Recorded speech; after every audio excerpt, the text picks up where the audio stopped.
Happy Thursday, everybody. It's B Show Brian.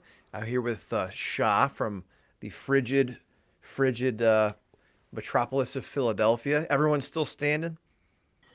Everyone's still standing. We're supposed to get snow Sunday night too, pretty much right at midnight. So it's gonna be a Oh, shit fest. I was actually gonna go out for it, but I think I'm gonna skip it out, man. no. It's a historic moment, but like I just feel like I'm never gonna get home, because I'm gonna have to pretty much leave my house at like 10 a.m. to get anywhere to be able to watch anything. Unless I watch it at somebody's house. But I mean, I have a bad feeling, dude. I just don't want to go out because I feel like we're gonna have 3 million people in the middle of Broad Street, breaking everything, and I just getting too old, man. I'm almost 40 for this shit. I Jeez, want to man. do it. So, from a scale of like 0 to 10, how retarded is it going to be in Philadelphia on Sunday? 100% a 10 out of 10, dude. I mean, that's like people are 100% gonna die. Like that's a given. It's just how many people are gonna die. But people will die. That happened last time. Somebody died last week, I think, right? They climbed the pole. They climbed one of the red lights and they fell What? off. What? Okay, going Yeah. back to college, like I remember when people would climb goalposts and stuff like that. Like, okay, I get it. You're at the field, goalposts, no problem. What is this fascination with people in coastal cities apparently climbing poles, like telephone poles and shit? Well, that started a few years ago, I think. It started to become a trend to the point where they started having to grease up the poles I every remember we time talked before about the that. games Yeah. because people would climb them, and people still climb them. Hence, this guy falling. And here, I'll share my screen real quick. All right. While Shah's working on that, welcome to Spitball Media. We talk about all stuff entertainment, lots of horror movie talk, which we're going to get to tonight. More on that in a second.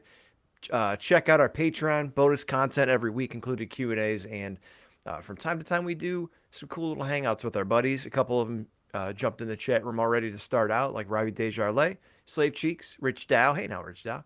Marquise, Joe Punches, Don Stoney, Terrell.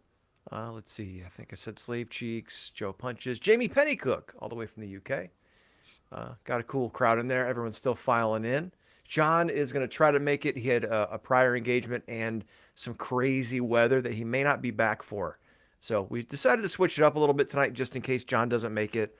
There's a bunch of stuff that we wanted him to be in on the discussion with. But before I get too far, what do you got, Shah? Yeah, so check this out. Obviously, rest in peace to this kid. He was 18 years old, and he went to Temple, which is a school I went to. And this is right on Broad Street. I mean, I don't want to play it because I don't know about copyrights from Fox and shit, but yeah, he climbed the top. I've seen the video. It's horrible. And he falls and he smacks the back of his head right on the concrete. And he wasn't even American. He was from Toronto, Canada. He was going to school in Philadelphia. So Wow. the fact that he's not even American and he's brand new to the country, and like that's crazy to me. But people will die. Like this happens every time in Philly. A couple people die every time we go to the World Series, Super Bowl, whatever the case is. People are going to go on the top of the roofs, shoot off their fucking guns.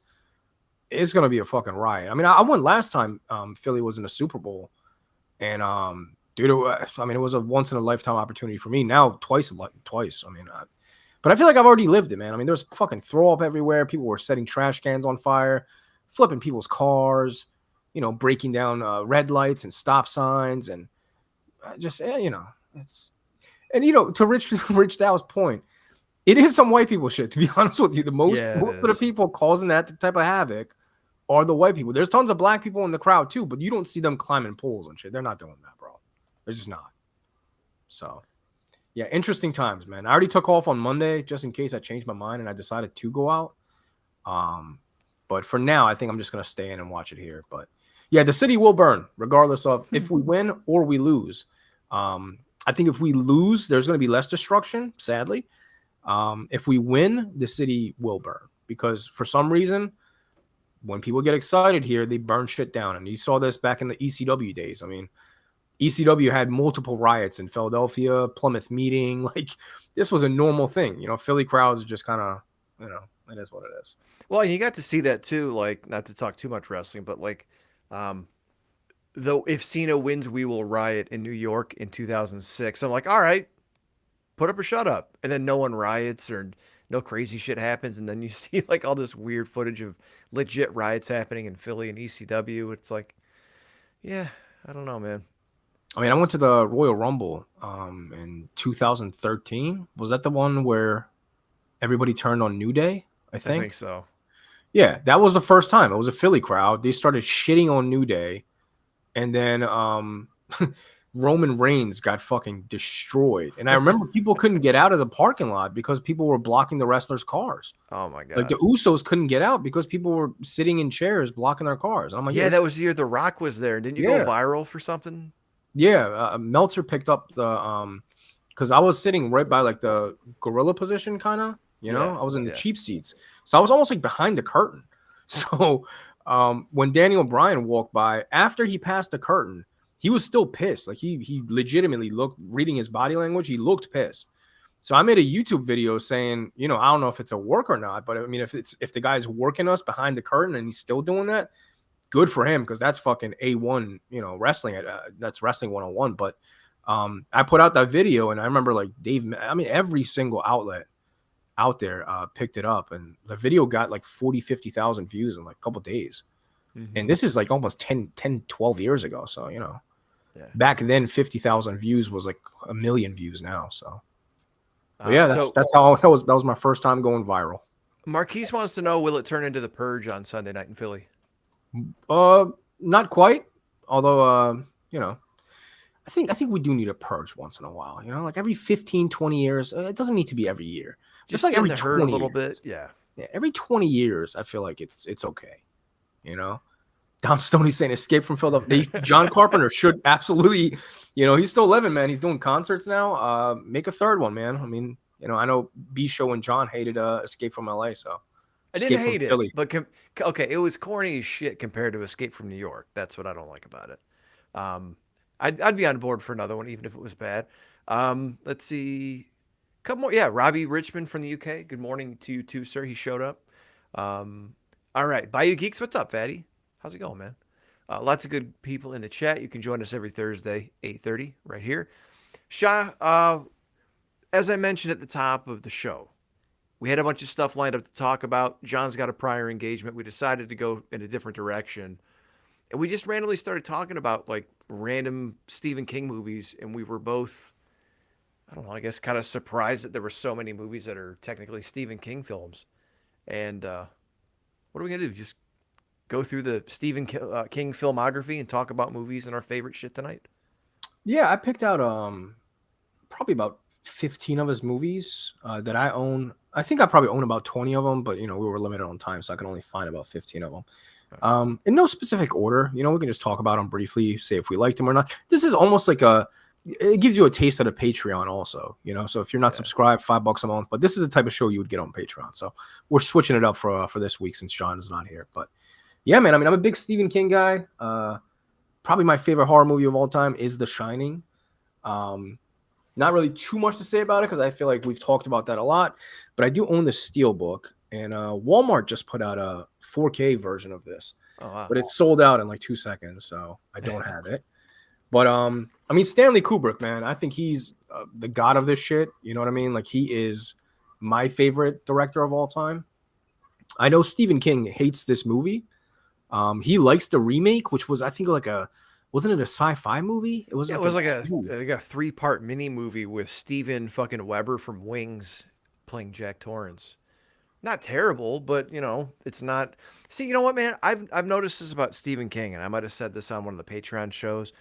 He seems like if you do exactly what he wrote, he's fucking jerking off all over himself about it because it's his shit. But if people start to do something a little different, he doesn't like it. Maybe that's just my interpretation. I don't know. But he just seems kind of weird about movies that people make from his books. Yeah, and I think he had some legitimate beef with Stanley Kubrick for years. I watched the Kubrick documentary. Fucking Steven, he hated him, man. He absolutely fucking hated him. But I mean, I'm surprised because it is a well-made movie. Even if it's not, you know, true to the novel, I think I've never read the novel, to be honest with you, so I don't know the difference. It's fairly close. It's not all that different. Is it? Okay, there's some key pieces that are different, but no, it's pretty similar. Yeah, and I mean, this is a slow burn for back in the day, dude. This is a fucking slow burn movie. You know what I mean? Like back then, I'm surprised they even went with this type of movie. Like the tone and the pacing of the film, it's very slow. You know, it's not like an A24 movie where you could say it's artsy, but as far as you know, the slow buildup, it's very similar to the pacing that you get from a lot of these art house movies nowadays. Yeah, You it know, really sets the tone of like they're there. It's kind of mundane. They're by themselves. It's desolate. There's no one around. And just through, like you said, the pacing of the movie, it kind of makes you feel that way too. It's like you start to get a little bit, I don't want to say stir crazy, but like you start to get that itch and start to get a little anxious before shit picks up. So, I heard a quote recently about Kubrick. People always said he was hard to work with, or he made what's her name do like 1,000 takes of something. Who played Wendy Torrance? What's her name? She passed this year. Shelley Sh- Duvall. Shelley Duvall, yeah. But then Kubrick, I listened to an interview he did where he said, people say I'm an asshole to work with, or we did 1,000 takes, and his thing was people wouldn't come to the set with their lines memorized, and if you don't have the lines memorized, you can't really act because you're trying to think about the words. You're not like you don't know the words. They're not absorbed, and you're not performing. You're just trying to regurgitate the words. So I've never heard that before. Maybe it's just because I haven't heard the interview. But it was a different take because I've always heard he's a dick and was kind of maniacal about getting everything fucking perfect. But Well, that's what I've heard too. I watched Eyes Wide Shut not too long ago, and I was watching some of like the bonus features, which I rarely ever do. I never watch like bonus stuff. Um, but I remember Tom Cruise and Nicole Kidman both were saying that they had to take like I don't know, like 37 takes of the same thing, and he ended up using the first one anyway. And they were just like, "What the fuck, like, dude? Like, we just wasted 36 fucking, cuts of this, man." I don't know, man. I mean, he was a mastermind at what he did, though. I never questioned fucking Kubrick, man. I haven't seen all of his movies.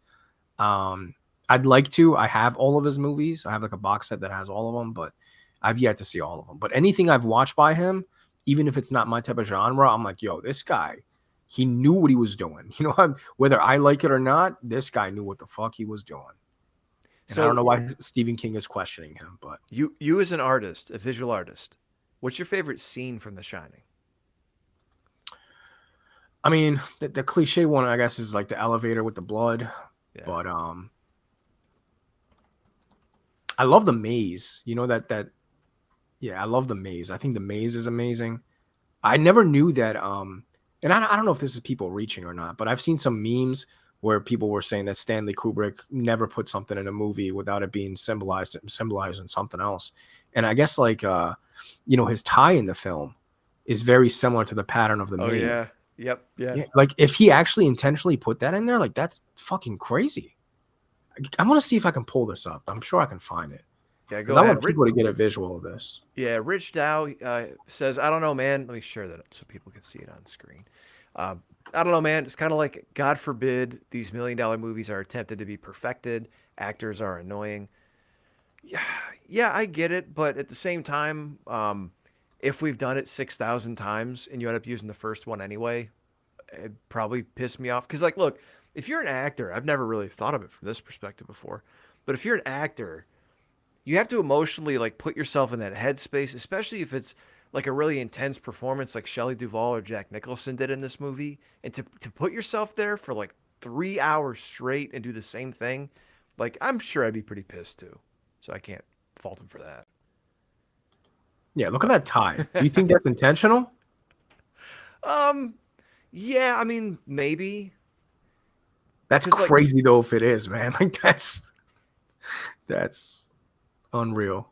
man, there's a lot of artists that are I would dare say maybe on the spectrum and just very detail oriented. It would be hard to argue against Stanley Kubrick being on that list. So yeah, I believe it. I I believe can see that that. tie looks like a maze. Even the shirt Yeah. is very similar. But yeah, that shot right there, that's probably my favorite shot. Because back then, dude, I mean, how did they even get this shot? A fucking helicopter? Like they didn't have drones, right? Like how did they get this shot? Wait, which one? Overhead? Oh, overhead of the hedge. Yeah. Yeah. Helicopters probably. Yeah, that's what I'm saying though. That's pretty expensive, man. That's some dedication just for one shot, you know? That's Yeah, I crazy. mean, that can be dangerous too, as with the Twilight Zone movie. We can talk about that another time. Robbie Richmond says Matthew Modine tells a story about working on Full Metal Jacket with Stanley Kubrick. They had done 16 takes, and he asked Stanley, "What is it that you want?" And Stanley stared back at him and said, "Better acting." Brutal, but that's what you want from him. Yeah, I mean, I feel like Stanley Kubrick and Kanye West would be good friends if Stanley was still alive. But that's what I'm saying. That's the connection. Is that maybe they're a little out there. Yeah. And didn't we talk about that with David Lynch a couple weeks ago, where there was a clip online? I think it was the 8 minutes of David Lynch being a madman, and they cut. And he's like, "Cut, do it again, except don't suck," or something like that. You know what I mean? Yeah, I think all of them, honestly. Even Hodorowski. I know Kanye is a big fan of Hodorowski. Let me share this again. Are you familiar with Hodorowski, the guy that did Holy Mountain? You've talked about him a few times, yeah. Yeah. I mean, he has met with him like several different times. I mean, you can see he's a big fan of him, man. He's a big fan. I mean, I could understand when you have certain things in common and see yourself as a visionary, and other people see you as such. You probably have kind of a kindred spirit type of things. What's up, Drew Yari, the adorable one? Congratulations, 400th episode. Go check that shout out. out to Drew. Yeah. Oh, and also I forgot to say at the top of the show, get well soon, Kev Castle. He was experiencing some health issues. He's doing better now, but go give him some love. Yeah, I did see him. Shout out to Kevin Castle. Yeah. Robbie Richmond have a look online for the book release charting all of the pre-production work he did for the Napoleon movie he never got to make, which includes costumes for extras made out of paper. I did hear about that, actually. Dude, that's one movie I wish was made, man. I mean, there's probably two films. One is Hodorowski's Dune, because he was supposed to work with Dali. Really? So imagine Dali and Hodorowski remaking Dune instead of, well, not even remaking. They were supposed to make it instead of David Lynch. Oh. That was the original choice, was Hodorowski and Dali to work together. And there's a whole documentary on it, dude. I mean, the costume designs that they had for this movie, you see some of the sketches, you're like, oh my God, this movie would have been fucking incredible. It would have blew fucking Star Wars out of the waters, dude. I'm sorry. Like, just looking at those sketches and the creatures they had come up with and the passion behind it, how long they've worked on it. And again, Dali and fucking Hodorowski, like, those are my two favorite surrealist artists ever. And Dune, that's, that could benefit off of surrealism. Hence why I like the David Lynch one. But, yeah. Except, I was listening to some interviews, and not to get off topic, I know. Fuck it, we're just talking tonight.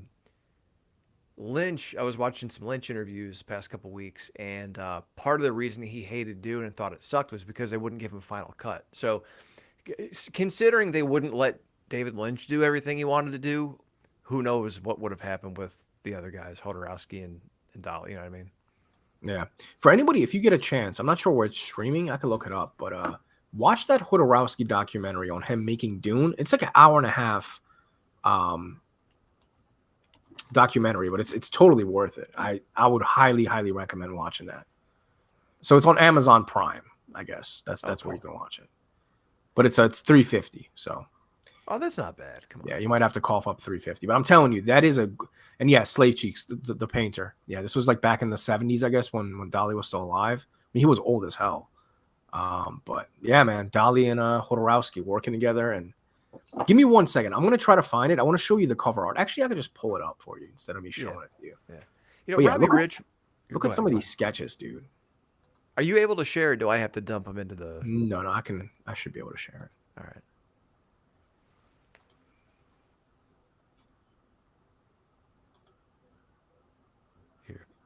It's asking me to show it. There we go.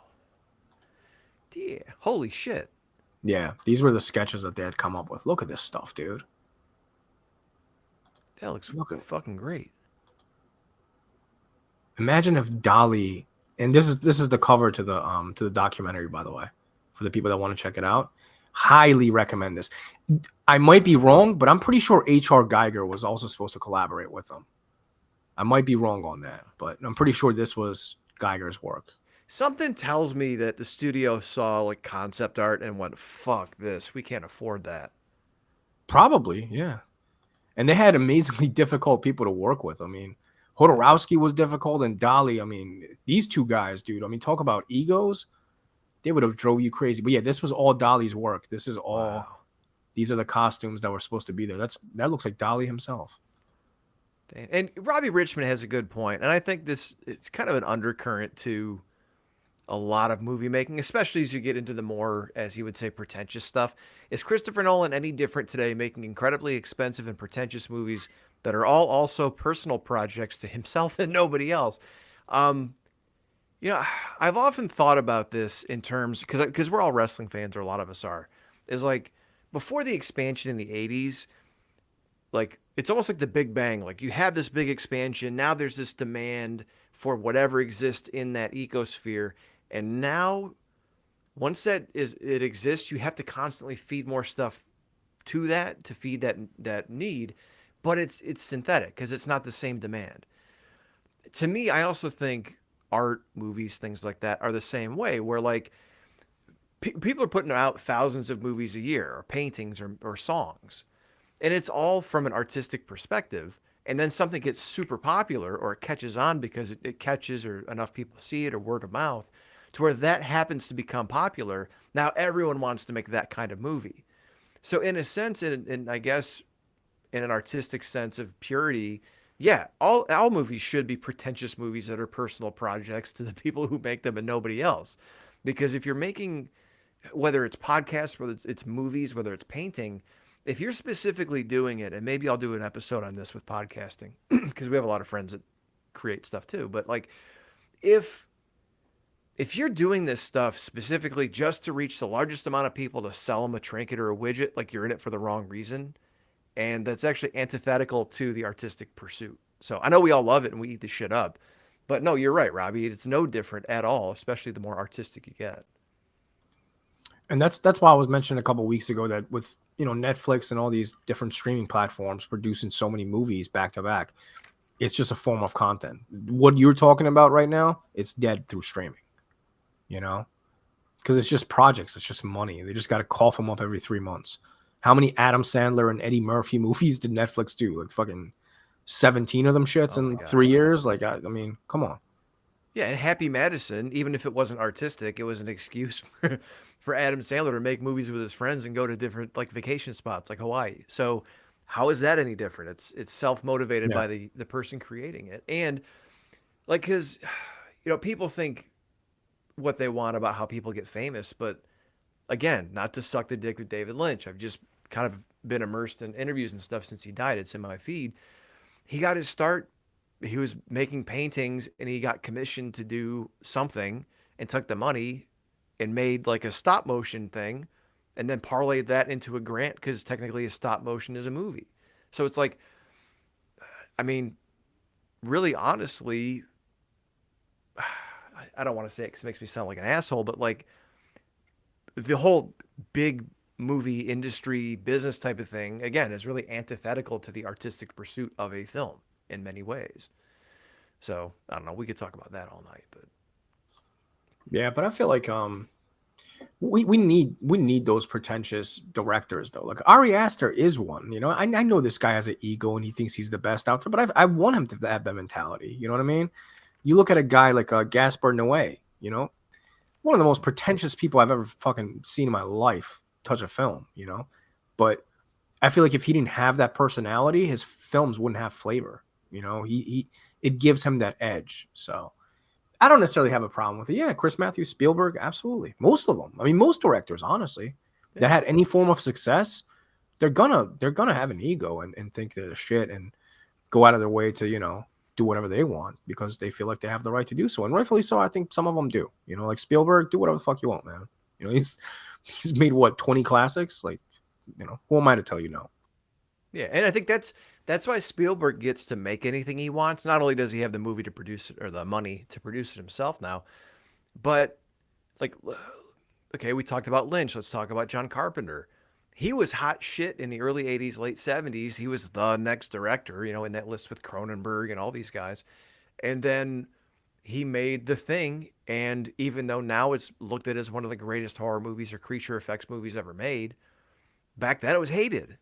It just, again, of the time, it's one of those movies that, um, it wasn't made to please everybody, and it sure as hell didn't please everyone at the time because the mainstream crowds didn't want that, especially as E.T. was coming out and different movies like that. So the only reason that his career really peaked then and didn't ever really recover to the mainstream degree he was before is because people decided they didn't want that movie. And then away went, what was he going to do? Anyway, he was going to do a bunch of other movies and eventually had to work his way back into the system, but never really reached that level again. So who's to say what's good and what's not and what's pretentious and who deserves to be? I think the money justifies like, oh hey, Spielberg, he's fucking batting 100. He's making great movie after great movie. People seem to love that, so studios are going to keep giving him money. Whereas someone else maybe, I don't want to say just as good an artist because Spielberg isn't a league above everybody at this point, but um, I'm sure there's a lot of other directors and filmmakers out there that are close to Spielberg's level, but just never got the shot because of timing or not being able to network or promote yourself or not having a hit to really launch yourself. Yeah, I agree. Slave Cheeks is asking, what was the last Spielberg movie that we can watch over and over again? I'm curious, what is yours? Because I can't even. I'm gonna have to Google search this because Yeah. I don't know. It's been a while. I mean, it's definitely not Schindler's List, because like No. movies like that, I just can't. I can't rewatch those, dude. It's like, Dude, oh my God. When I was a senior in high school, we had an English teacher who, for the whole like second quarter, she was showing us all like World War II. It was all World War II centric in propaganda and how basically people were hoodwinked by what they saw, and then we had to watch like newsreel footage of them discovering the camps and shit after the war, and like that was before lunch, and then after lunch we started watching Schindler's List in my theater arts class. So for like probably 6 weeks, I was depressed for 6 weeks straight because it was nothing but that. yeah, So yeah, I love Schindler's List, but if I never have to watch it again, I'm fine. yeah. It's I one of would, those movies you watch once and you appreciate it, but like it's not something you want to go back and watch again. You know what I mean? yeah, yeah. Well, so Um, everyone's getting a 2-for-1 tonight. We started talking about what's his name, Stephen King. Now we're talking about Spielberg. So here we go. well, no, I mean this show is called Spitball Media, man. We're just spitballing. Even Yeah, if we end up talking about 2 Stephen King movies, who gives a shit as long as we have a good conversation? Doesn't matter. absolutely. As far as my I was last, selling it, Shot. I was selling the experience as a 2-for-1. Come on. yeah, exactly. Um, Spielberg movie, I think my last favorite one that I could rewatch over and over again is probably War of the Worlds. I think that's a very underrated alien movie. And honestly, I like Tintin. People hate that fucking movie, but I love Tintin. I know you and I were talking about this on a Patreon show. Yeah. But I grew up on Tintin, on the comic books and stuff, so I fucking love Tintin. It's got a soft spot in my heart. But overall, I'd probably say War of the Worlds is the last one, and prior to that is probably Catch Me If You Can. Never seen The Terminal. I don't think I could watch War of the Worlds every day. I liked it, but not that much. Catch Me If You Can's fun. See, here's the thing with this. He made Schindler's List and Saving Private Ryan. Those are two of maybe arguably the greatest contemporary classics of this era. But I can't watch those over and over again, as good as they are. They're just, you know what I mean? Like Saving Private Ryan is an emotional roller coaster, Yeah, as man. is Schindler's List. So I might have to go with maybe Jurassic Park if we're talking about most recent. Damn, the 97 one or 93. 90? Damn, man, you're making Spielberg look like shit out here. It's like I'm sorry, man. the last watchable movies from 1993. No, I thought you meant like one that you can watch over and over again and never get tired of. Like I like War of the Worlds. You know what? I'll even throw you a bone. I didn't mind Kingdom of the Crystal Skull. No, I I thought fucking the hated idea, that. not to spoil it, of like discovering aliens and shit in the Amazon, I thought that was cool. Yeah, Um, I think I hated the color palette because it was just so yeah. like gray and like depressed. I don't know. I didn't like. There was something off with that movie. It didn't have the same vibes as the previous three. The previous three were like either well lit. It was warm colors. You know what I mean? They were either in the fire pits and fucking Temple of Doom, or they were in the Yeah. desert. Like it was all just warm colors. And then it comes this one where it's like these like weird blue and dark green gray tones, and it just threw me off. And I'm like, oh, this is I don't know how I feel about this one. And I haven't even seen the recent one. I do want to see the one that came out last year, I think, or the year before, maybe. Haven't I seen heard that that. one's dog shit, and I'm sure the chat will have something to say about that. Yeah, same. I've heard it's terrible. Yeah. Marquis says Ready Player One. Never seen that one. No, I heard it's good. Slave Cheek says just make out during Schindler, Seinfeld reference. Nice. Um, Robbie Richmond says, to be fair, The Thing is a wonderful film, and the summer of '82 is filled with wonderful films, all of which are destroyed at the box office by E.T. Yes, sir, they were. Speaking of a Spielberg movie, Catch Me If You Can is always fun to watch. Yeah, that one's fun. Heavy movies. Robbie Richmond says, I doubt any of you guys have seen it, but Spielberg made a film with Christian Bale and John Malkovich called Empire of the Sun. And it's absolutely astonishing. I've never seen it. I've heard that title before, though. Have you I seen haven't that, seen Shah? it either. No, I haven't seen that one either. Okay. Chris Matthews says Schindler's List and Saving Private Ryan are I have to be in the mood for it movies. Absolutely. Um, I find myself watching Saving Private Ryan around like not Veterans Day. What is it? Memorial Day because it's usually on TV. Yeah, I don't even, to be honest with you, I don't think I've seen the whole thing. Oh, it's I good, think I've man. seen it multiple times on HBO, like in bits and pieces. I don't think I've ever watched the whole movie. It's good. It reminds me of my grandfather, man. Robbie Richmond, Jaws, of course. Chris Matthews, did he do Last Crusade? I think he produced Last Crusade. He might have directed it, but yeah, he directed it. He directed the first three, right? Indiana Jones Yeah, I movies. think so. Yeah, the first three did. Yeah. Yeah, Chris Matthews' Dial of Destiny wasn't bad. I heard different, but I'll take your word for it. Um, let's see. Jaws, funny story. Did I tell you guys that I threw my back out watching Jaws on 4th of July? You may have, but I smoke a lot of weed, so. I woke up in the morning, like 6 in the morning on 4th of July, because I was in my workout kick this summer. And I was in my garage and I had dumbbells and I was doing like lateral raises for my shoulders. And I don't know what happened, but I just kind of was standing wrong. And as soon as I went up, like I felt lightning in my back and I dropped the weights and just laid on the floor in my garage for like 45 minutes watching Jaws until my wife came to check on me. It was Well, fun. that's much better than I thought. You were just like sitting on a couch watching Jaws and threw your back out. I was like, damn, dude, what the fuck? What did you throw your back out reaching for the popcorn? Like, what the fuck is going on here? Hey, man, I'm getting old, but I'm not that Yeah, old. man. Oh shit, man. We're the same age, bro. Same All right. age. So the classic Spielbergs. What are your, let's say, your top three of the classic Spielberg movies? Oh, that's shit. Can we do a top five? Top three is hard, dude. Fuck it. It's our show. All right, let's. But I don't want to do it in order though, because they're like literally like pretty much all equal to me. Yeah. Jaws, definitely E.T., Jurassic Park, 100%, and then Indiana Jones, Temple of Doom. That's 4. I need one more. Shit. Probably Close Encounters. Okay. I like that one. That's a fun alien movie. Throwback, but Hook is a banger too. You're right. Yeah, Hook is a banger, Drew. Yeah, Hook, I was surprised because me and my brothers all loved Hook growing up. Hook is hated by a lot of people. I didn't watch it probably till I was like 20 something. So I didn't grow up on it. You know what I mean? It wasn't a movie that I grew up on. Which kind of pissed me off because I wish I did grow up on it because I was a big, Robin Williams fan. I remember I saw Flubber in the movie theater like as a kid. You know what I mean? But yeah, I gotta buy Hook. I don't have that in the collection. Hook actually changed my dad's life, honestly. My dad was working as a manager in like a sales department, and he had just taken this job and was training like other sales guys.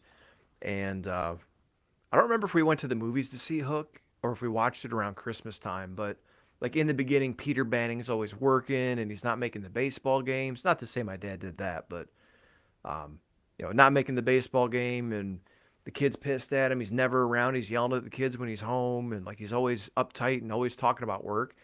I talked to my dad a couple years ago and I never knew this when I was a kid, but like he watched that movie and not immediately, but soon after stepped down because it was like one of those, I'm watching this with my kids and I'm seeing this play out and I don't want this to happen. So good on him for recognizing that. But it's funny how we always talk about, some people taking art too seriously sometimes, but it's funny how things can affect you like that. Hook was one of them. Yeah, it's crazy that the movie Hook, I would never expect that to have that kind of impact on like an adult. But yeah, it's crazy. It's just, he was finding his inner child and all this stuff. And I remember talking to him and he was like, that's what did it. He's like, I watched Hook and I remember this. He was coming home like 8, 9 o'clock at night. My mom's tucking us into bed. He's just coming in to get his dinner and stuff. And a couple months later, he was home more, and it was all because of Robin Williams and Dustin Hoffman. Um, my top five, I'd have to go Shit, probably. man. I should have had my dad watch Hook. I haven't seen my dad. I mean, he rests in peace now, but I haven't seen him in 30 years. Should have showed him Hook, man. Damn. Jesus Christ! If he only would have seen Dustin Hoffman and Exactly. Robin Williams, My duel life to would the have been death. changed. Oh my God, I love you. I got to get dark for a second. Uh, all right, I have to go Jaws again. No, in no particular order. Jaws, Saving Private Ryan, because I think it's just amazing. Jurassic Park. Although I grew up liking Temple of Doom more, I appreciate Raiders of the Lost Ark a lot more now. So I'd have to say Raiders, although you could switch them out. And then maybe Hook. Schindler's List is a great movie, but I can't call it my favorite because it's just so fucking Yeah, depressing. it's too rough, dude. I can't. Yeah. Joe Punch has got the same list as me, man. Top 5. Those are definitely my favorite. Yeah, Jurassic Park, Temple of Doom, E.T., Close Encounters, Jaws. You know what? I remember watching E.T. as a kid. I just don't remember much about it other than what we know from pop culture. You know what I mean? Are you surprised they're not giving E.T. a sequel? Because I mean, that's a movie they could easily bring back. I mean, that's They could. Apparently, they were supposed to, and it involved like I think ET's family coming back and the feds putting him in cages and capturing him or something. It was either that was a part of ET that was cut or that was the sequel. I remember reading that somewhere. And I'm kind of glad that didn't happen because it would have freaked a lot of people out. no, what Um, of yeah. I'm just but surprised with Beetlejuice getting a sequel and everything else getting yeah, reboots. E.T. and Gremlins, like those are two that they're kind of timeless. You can switch up the actors. There's always ways to find a way to make a new Gremlins and a new E.T. So do you think I would have to say Steven Spielberg being the producer for that doesn't even want to touch that because he knows it's special and it was a seminal film for a yeah, lot of people. you'll probably have to wait for him to die before you get it. Oh, let's hope they don't do it after he dies. Chris Oh, you know they Matthews, will. You know they will. yeah, Chris Matthews, E.T., Close Encounters, Last Crusade. Wow, Last Crusade. Jurassic Park, Schindler's List. He chose correctly. I think that's what he says. Let's see. Robert De Niro in any film reminds me of my dad, Drew Yari. Chris Matthews' favorite is Close Encounters. All right. All right. So we got on the Spielberg tangent. You want to jump back to Stephen King? Yeah, I know All right. Chris Matthews mentioned Maximum Overdrive. Oh. Uh, I absolutely hate this movie. If you want to put me on the big screen, I'll show the Steelbook. Beautiful Ooh, here we Steelbook go. though. That's This thing is fantastic. gorgeous. And I'm actually going to do a giveaway. If somebody wants to own the movie, I'll give a digital copy. Whoever gets it first, you can either scan it or just type in those letters. Oh shit! Type it into the chat because I can't see it. Yeah, on you the know what? screen. I'll just type it on the chat. Cool. Talk about I hate pretentious. this movie. Here's a digital coupon for someone to have. Well, no, I bought it because I want to own every Stephen King movie. It's one of those things, I want to own everyone. And then I saw the Steelbook and I was like, shit, man, I got to buy this now. But you know what? Stephen King, he was, we're talking about how he didn't think Steven Spielberg did a great job at directing that movie.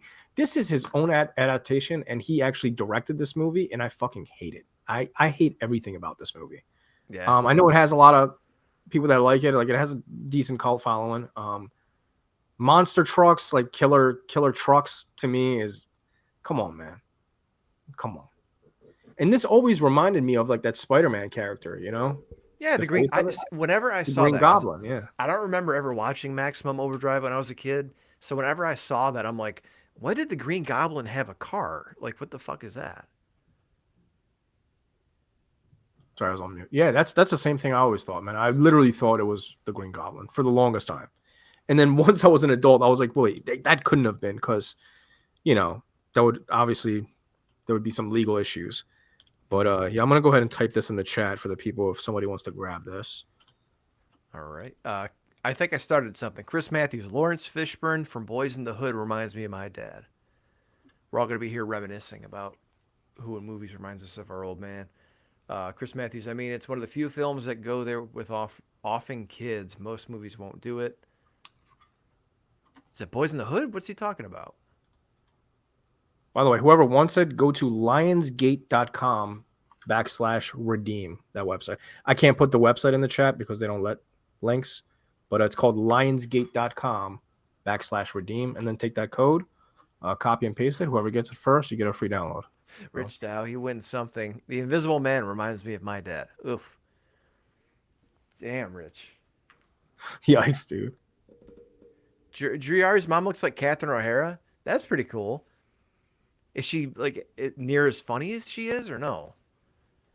That'd be the ticket. All right. So, Stephen King, you mentioned Maximum Overdrive. Uh, it's funny we're talking about a killer car movie because you hate that one. I love Christine. What do you think about Christine? I love Christine. I like the combination of John Carpenter and Stephen King. I think that's a great collaboration. Didn't think I would like it going into it because I had seen Maximum Overdrive and I was like, oh, another killer car movie? Like, fuck that. But I actually enjoy Christine. That's one of the ones I don't own, which is kind of crazy. Really? I'm kind of waiting for like a better edition of it because I have that sickness where I like certain movies by certain directors. I need a good edition of the film. I can't just get one without a slipcover and just like a shitty release.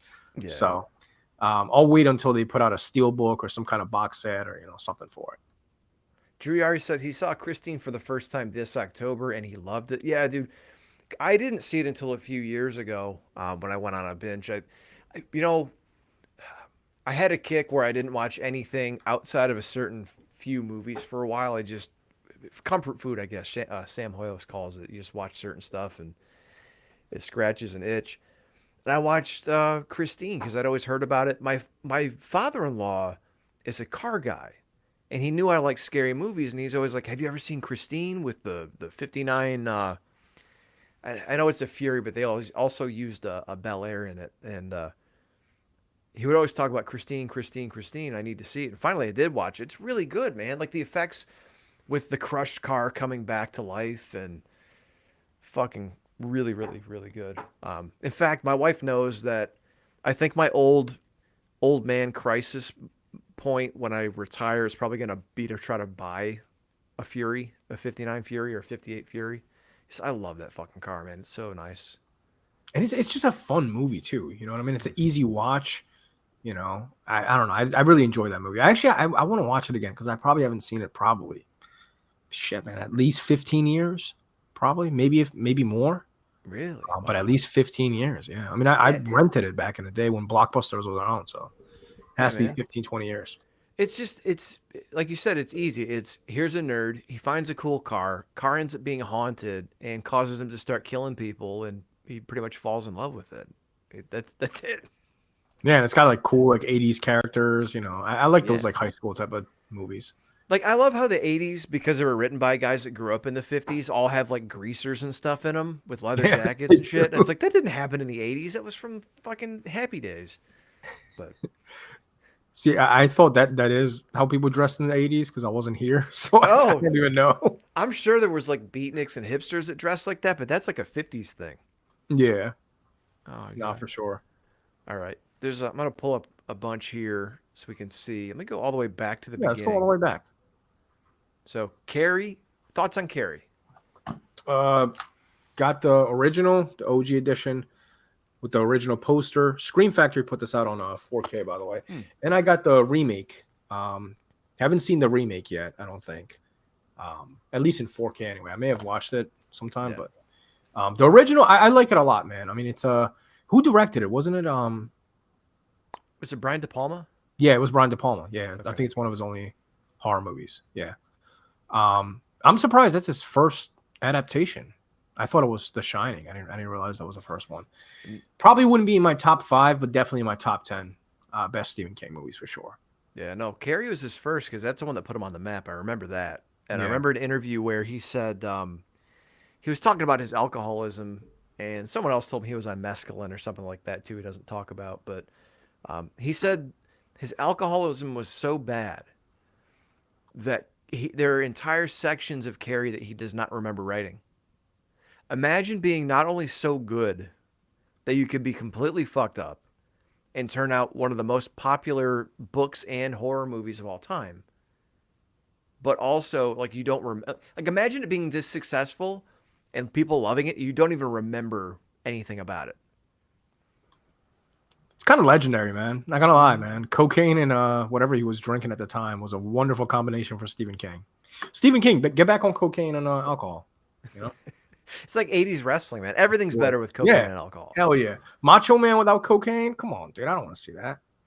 Oh my god. The Mellow Man, Randy Savage. Can you imagine that? Yeah. Hey everybody. He be chill like me, man. You know what I mean? Regular Macho Man is chill like me. You know, I need him coked up, dude. Imagine Mellow Man, Randy Savage. Hey everybody. Let's go to the wrestling matches tonight. No, man, you need him all the way like Yeah, you need him coked eyeballs popping out, lips purple. Like that's Hell one of yeah. my favorite things is to go back and watch 80s promos and you see Roddy Piper's lips are purple and it's like, oh, he's on the shit, man. For sure. To answer Drew Yori's question, Scream Factory is they release it physically, so they put out Blu-rays and 4Ks and things I don't think they have a streaming network. Maybe the Screambox is bloody disgusting. Yeah, Scream Factory doesn't have a streaming platform, so these are all Scream Factory. Most of the movies that I have from Stephen King, there are Scream Factory. Scream Factory, I compare it to what Anchor Bay used to be back in the day. Okay. They own most of the mainstream horror classics that Scream Factory has those licensed. Let's see. We talked about The Shining. We've talked about Creepshow before too. I know we're all fans of that. What's your favorite segment? Once again, Scream Factory, Creepshow. You know what I'm gonna do? I'm gonna stop sharing, and I'm just gonna look at what you got. Yeah, Scream Factory. Highly recommend their stuff. This is the logo if you want to check it out. Creepshow. I think the second one is very underrated. Mm-hmm. Both directed by George A. Romero, I believe. But I fucking hate the third one. The third one is the biggest pile of shit I've ever seen in my life.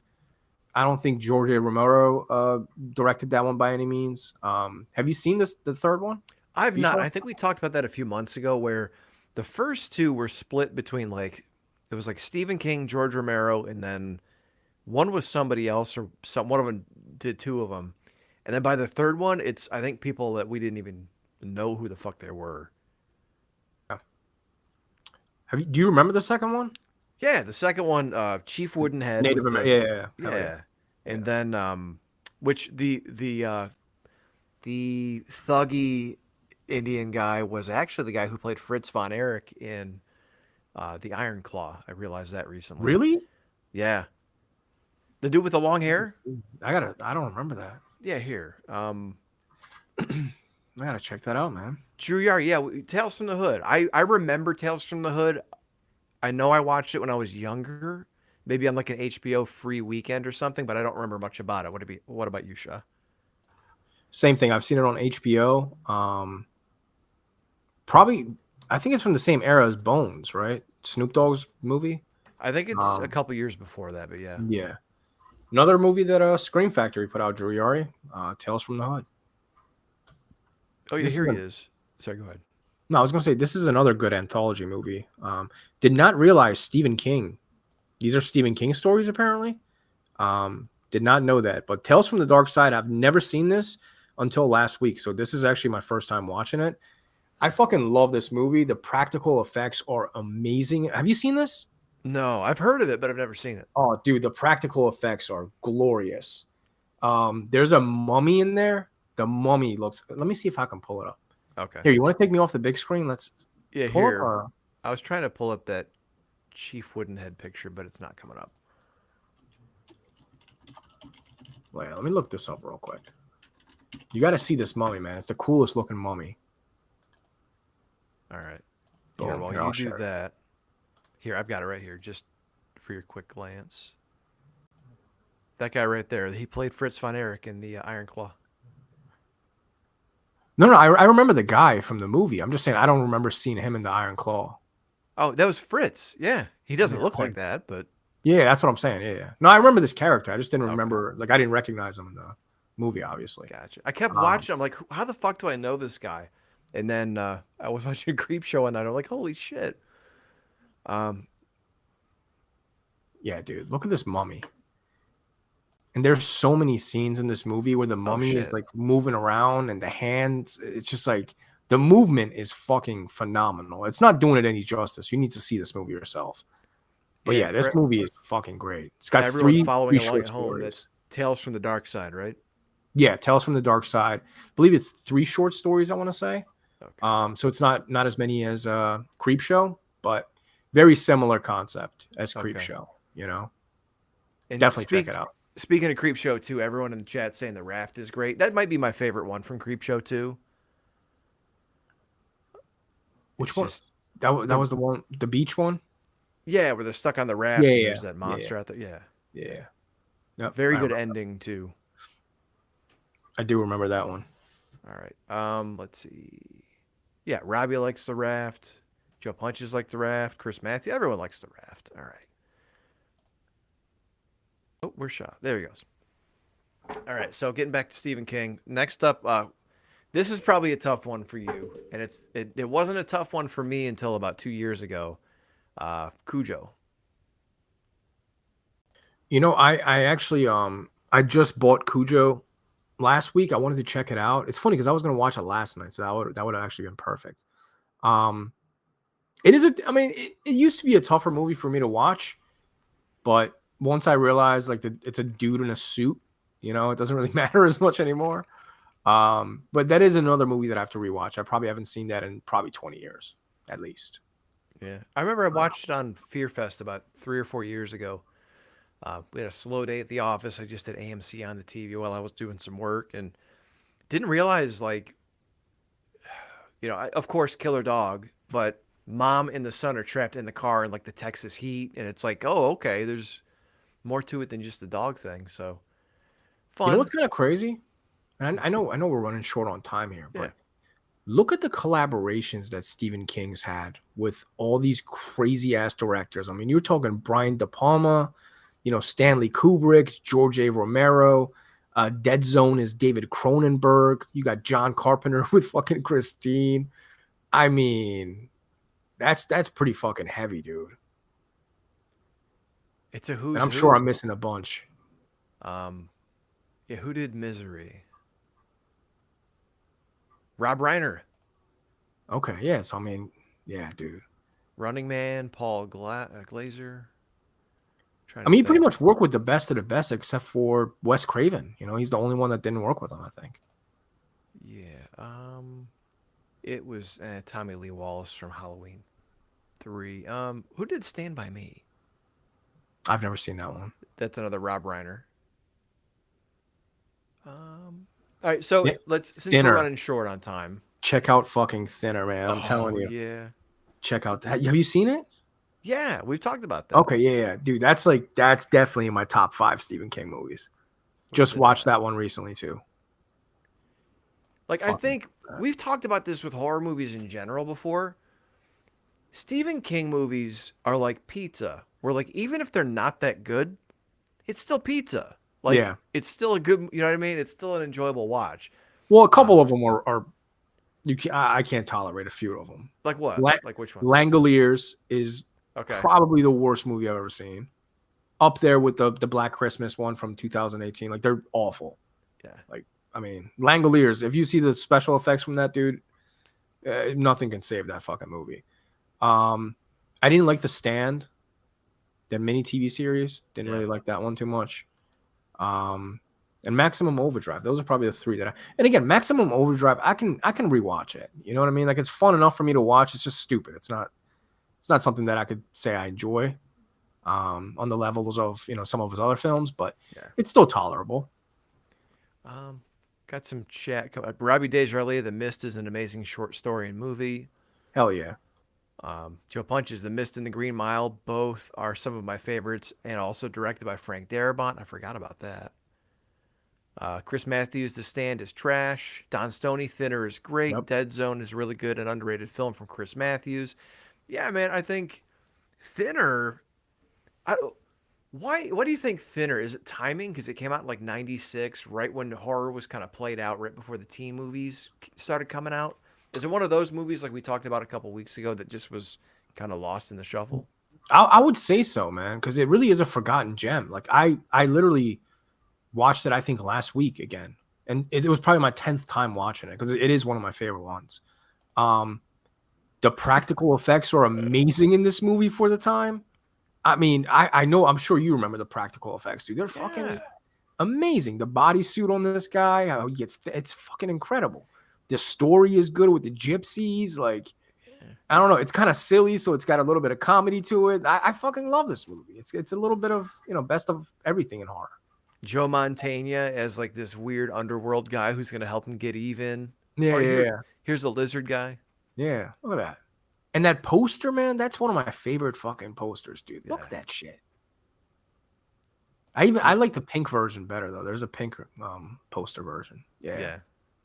This chick's hot as hell too. Yeah, Carrie Bourrier or whatever her name is. I think that's how you say it. Yeah. And you mentioned like the effects, man.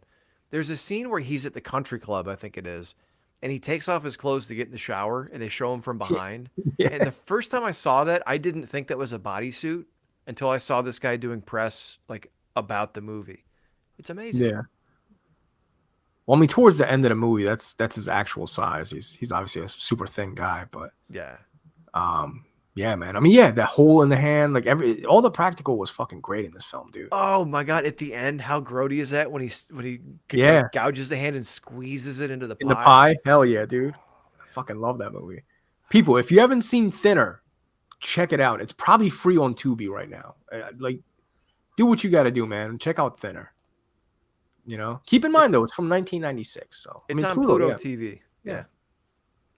And it's on some other ones too. It might be free on Pluto's free. So yeah, maybe download Pluto TV, check it out. Dude, then, Pluto TV, I tell you what, man. I know we were on the dick of Tubi a while back, but Pluto's been coming up too as far as like a streaming service with some free shit. That's where I was streaming Twin Peaks at, just going back through the season 1 and season 2. It's on Pluto right now. Lots of good stuff up there. So it's funny how like streaming costs keep going up with Max and Disney, and they're losing subscribers, but yet Pluto TV and Tubi are still hanging in there. Yeah, man. People love free shit. They can find their money with ads. I'm okay with ads. Did you see?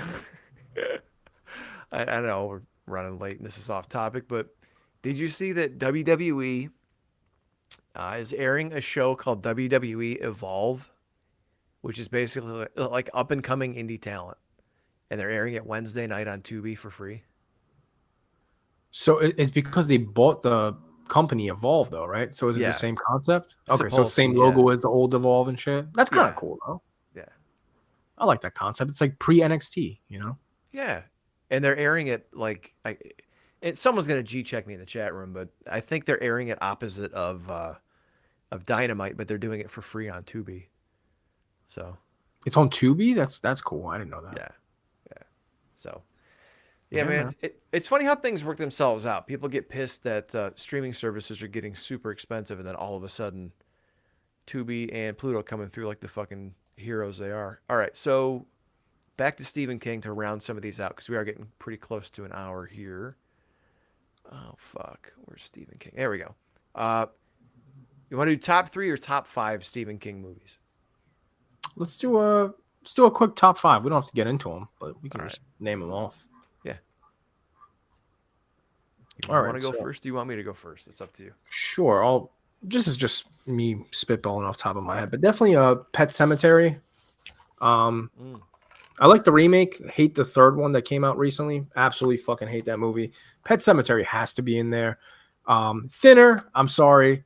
This will probably be in nobody's top 5, but like I fucking adore this movie. This is one of the first movies I rented. So like I love this movie. Definitely The Shining. I mean, that's like my number 1 horror movie of all time. You know what? I'm gonna throw I would probably change my mind if I put some thought into this, but on the spot, I'm gonna throw The Running Man in there. Nice. I love this movie. I fucking love this movie. Let me see if I can give a code. Does this have a code that I can give away? Oh shit, you're gonna give away another movie tonight? Yeah, why not? This is another Steelbook. Yeah, it does have a code. So I'll go ahead and put this in the chat room as well before we wrap this up. So if you want to get this code, go to paramountmovies.com. Let's see if you can actually see this. You probably can't, so I'll just type it in the chat room. Once again, paramountmovies.com, and then just type in the code that I'm about to put in the chat room. As I run to paramountmovies.com right now. And this is the 4K edition, so you'll get like really good quality. New transfer that just came out last year. So if you haven't seen it, super colorful movie, which I haven't even seen on 4K, but I'm sure it's going to look incredible. So once again, the code is in the chat. Though, right? What was that? You've seen Running Man before, though, right? Oh, yeah, plenty of times. Yeah. Okay. Oh, yeah. Absolutely. Yes, Slave Cheeks. I have heard they are remaking Running Man. I'm not happy about it, but it's just the way of the world, unfortunately.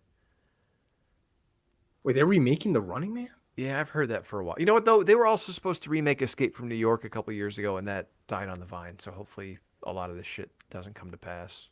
The Running Man could be cool, though. Like if they actually put some effort into it and don't make it, completely CGI, if they actually have some sets made for it. Yeah. Because I love the concept of The Running Man. Dude. That was a fucking cool movie, Yeah, and we're like one step away from it right now in society where we're having prisoners fight for their fucking freedom. Joe Punch just says Glenn Powell is the lead in the remake. Who the hell is Glenn Powell? Who is this guy? The guy from Twisters here. I didn't see Twisters. I've seen Twister, but it looks like he was in Top Gun, The Hitman. I have no idea who this guy is. Yeah, I don't know who that is either. Never seen him. Really pretty looking guy. It says 2025. Does that mean it's being made in 2025 or it's coming out in 2025? Oh, man. Is this shit in the can already? Click on the Wikipedia or IMDb real quick. Oh, no, that's the old one. Click on the Wikipedia. Maybe that's not that you can necessarily trust that, but. November 7th. Wow. Hey, man, I'll give it a shot, dude. I love The Running Man. I'll give it a shot. Don't mess this up, people. Whoever's making this movie, don't fuck it up. But, yeah, The Running Man, Thinner, Shining. Let's throw in The Mist. I love The Mist. I think it's got one of the craziest endings of all time. And, of course, I said Pet Sematary. So those are probably my top 5. Let's see. I'm going to go with... You said The Shining, right? I did, yeah. Okay. I might leave The Shining off just because... I'd have to agree The Running Man. That movie's just so fucking good. Let's see. Running Man... So I'm really bad with lists because unless I'm looking at the list, I miss shit out. Running Man, Children of the Corn. I think that movie is just fucking creepy as hell. It's got a great setting. They show up in the middle of nowhere. The town's all empty and shit, and the kids start coming out of the corn. There you go. Little kid cults. Yeah, this has got all first 3 movies. Haven't seen 2 and 3, but have you seen the sequels? I saw part of the third one where I think the kids are in the city. They get adopted or something, and they start planting corn out back. I don't remember much about it, though. Yeah, I haven't seen that one. It wasn't all that good from what I remember. So, yeah, Running Man, Children of the Corn. I just saw another one. Damn, this is tough. Christine. Shawshank Redemption. That's one of my favorite movies of all time. Shawshank Redemption. I've actually never seen that one. Oh, it's fucking great. In fact, you guys may get to hear this at some point. I don't know if I'm going to put it up or not, but to make my brother laugh, I used to do Morgan Freeman's voice. I can't do it now. I've been talking all day. Maybe someday I'll figure it out. But basically, the whole joke is it's like Morgan Freeman or whatever his name is, Red. And he's basically the gay lover of Andy Dufresne. So the parts of the movie where like there's... Okay, I'm not going to do the voice because I can't right now. It's going to kill the fucking joke. But there's parts of the movie where Morgan Freeman's narrating. He's like, oh, my Andy Dufresne. The first time I saw Andy Dufresne, he came into Shawshank Prison. And I always like, he fucked me in the ass in 1974 and shit like that. So maybe I'll put one up. I did a couple of them over Christmas break and never finished them. So... But yeah, Shawshank Redemption, Running Man, Children of the Corn, The Shining, and let's go Christine. Yeah, I think that's what you said. It's not a bad list. Yeah, I'm surprised neither of us said It. You know, I know why people like it, and I know it's a big cultural thing, and it's fine. But it never connected with me like that. I love it, man. I love both the remake and the original. I love Probably Tim should Curry. have added it. Like I like the. It's one of those movies that it's like I really, really like it. I don't love it. You know what I mean? It's like it's fine. It's a fun watch. It's great performances. Tim Curry's amazing, but it just I really like you. So it's like when you have a friend that's a girl that's really cool and you don't you're not in love with her, but you're like, I like you. You're cool. And like everyone else wants it to be more than that, and you're like, yeah, I like you a lot, but that's it. I don't know. Yeah. No, I hear you. All right, It's all man. subjective. All right. Well, yeah, that's I think about wraps it up for tonight. We could do a deep dive on Stephen King and be here for fucking 2 more hours, I guess. But we know you guys got places to go and people to see. Robbie Desjardins, just to close this out, says King Universe and how all the movies overlap is great too. Yeah, don't they all take place in Maine or some shit? Isn't that one of the gags to Stephen King movies? Is it? That doesn't surprise me. But Yeah. I And don't there's know. some people online that try to say they all exist in the same universe, which is crazy. I'm pretty sure Thinner is in Maine too. I think they are. It is, I think. Yeah. So the gateway to hell is in Maine, I guess. I haven't been to Maine, and I'll keep it that way. That is such great juxtaposition that all of these movies that are supposed to be terrifying with these monsters and ghosts and demons and shit, they all come from a super chill place like Maine. Yeah, but the water, we don't know what's underneath there. Okay. You know, so maybe they're all sea creatures and gigantic lobsters that we don't know about. Speaking of, did you ever hear the fan theory that Mary Poppins and It are like the same creature from the same universe, just in two different forms? No, fuck is that? No. So to close, basically Pennywise is like this ancient creature that feasts on the fear of children and shit like that. And they say that Mary Poppins is the same type of creature. This is not true, but Mary Poppins is the same type of creature, but she feasts on the joy of children instead. And that she I, shows up once every 700 years or something. Yeah, it's funny. I haven't seen Mary Poppins since I was like 8 years old, probably. Barely remember it. I just remember the umbrella scene, you know? Oh yeah, Mainly hell it. yeah. Everything is connected. Robbie Desjardins, Jolly Good Show, my guys, Joe Punches. Thank you. Don Stoney, always enjoy these shows. We do too, sir, more than you know. Robbie says Shawshank and It have characters discussed in both. That's fascinating. Okay, look. I would assume, as with most fan theories, the reason that we pick up on this stuff is because Stephen King uses similar names and characters as like Easter eggs for his stuff. But it is fun to think about that these movies are connected some way. But thank you very much, Robbie. Thank you guys for hanging out with us and taking this journey with us, going all over the place. Like Shah said, it's Spitball Media, so sometimes we just got to shoot the shit. I don't have the shout outs. John usually has those, but thank you to everyone who supports us. We're going to be talking about more stuff on Patreon, so go to patreon.com/spitballmedia. We've got tons of hours of content there. $5 a month gets you in the door.